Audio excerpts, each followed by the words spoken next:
sa pagmamaluha, sakit na nadarama. Bakit ba kailangan magtitis kung hindi ka na masaya?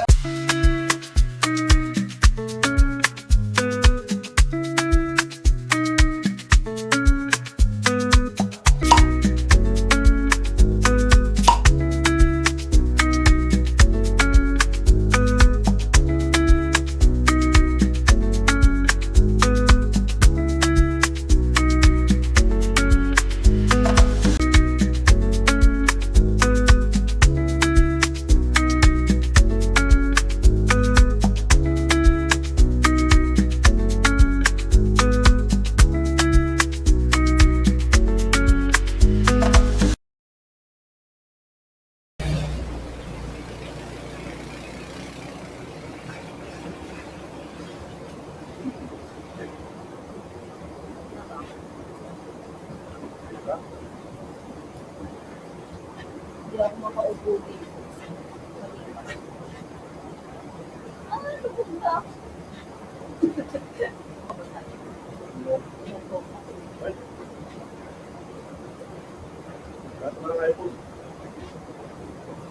Dati pa ba? Oo nga pala. Yan.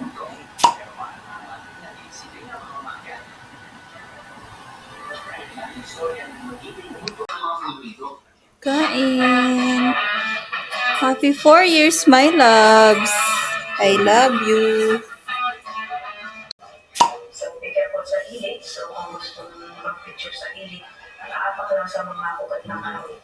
Iba kasi yung lid namin dito. Yung very sticky yung bat niya.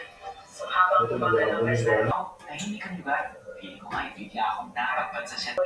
itong may yellow at saka green yung tapos na yung steps ng kanyaw. Pag nagkanyaw ka na. Pero pag sa gilid, Ako na po. Kinakain na po yun, no?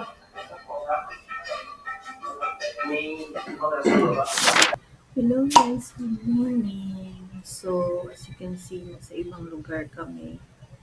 Ako pala, dahil ako yung nakaharap sa camera. So, today is February 6 and 7:13 a.m. na. Dito ako sa labas na namin ngayon kasi na-celebrate kami ng aming 4th year anniversary, wedding anniversary. So, dito lang naman yung malapit sa amin, yung DLD Resort. So, dito sa amin, dinangonan lang naman. Halos lampas lang dun sa dito sa subdivision namin. Anyway, dito ako sa labas. Ayan, nakikita nyo. Nandyan yung pinagliguan namin kagabi. Ano siya, jacuzzi siya. So, 2 hours lang pwede siyang gamitin. 1 hour yung kagabi, tapos 1 hour din ngayon.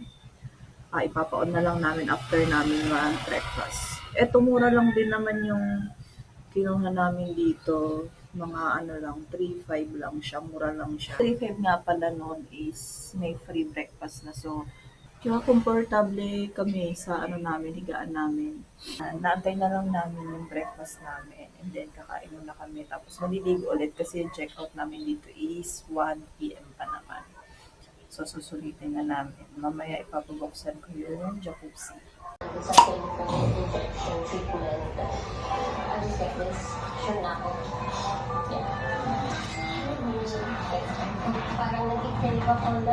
Ayan, from here, medyo maliit lang din kasi ito. Studio type siya. Ayan. Sorry, may mga sampay ah. So, from here, meron siya dito sa left side na full-length mirror. Ayan. Ito. Ayan. Full-length mirror. And then, dito may mga sampayan. Tapos, ayan, nandito yung jacuzzi. Mamaya ipapaon natin. Pero kagabi, ano naman siya, pinakita ko naman na siya. Kung paano siya nagwo-work, di ba? Ayan, tapos ganyan yung view mo, ang ganda. Medyo gloomy nga eh. Sana mag-ano pa, sikat pa yung araw. Tapos ganyan lang siya, ayan. Diba? Tapos, dito naman, ganito yung itsura niya kapag, ayan, diba?